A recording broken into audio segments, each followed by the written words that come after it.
மேகவெடிப்பு என்றால் என்ன? சமீப காலங்களாகவே மேகவெடிப்பால் இந்தியாவில் பல இடங்களில் மழை கொட்டி வருகின்றது.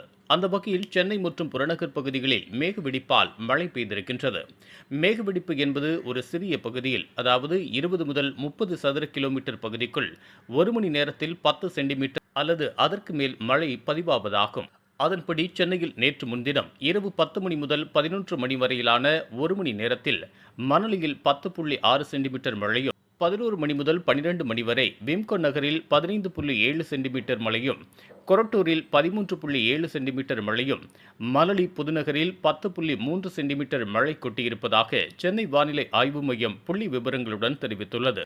இந்த மழைக்கான காரணம் குறித்து தனியார் வானிலை ஆய்வாளர்களிடம் கேட்டபோது, பொதுவாக வெப்பம், வளிமண்டல காற்று மாறுபாடு, ஈரப்பதம் போன்றவற்றால் மேகவெடிப்பு ஏற்பட்டு மழை பெய்கின்றது.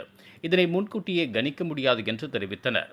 ஆங்கிலத்தில் கிளவுட் பர்ஸ்ட் என்பதை மேகவெடிப்பு என்று கூறுகின்றனர். ஆனால் இது சரியானது அல்ல என்பது குறிப்பிடத்தக்கது.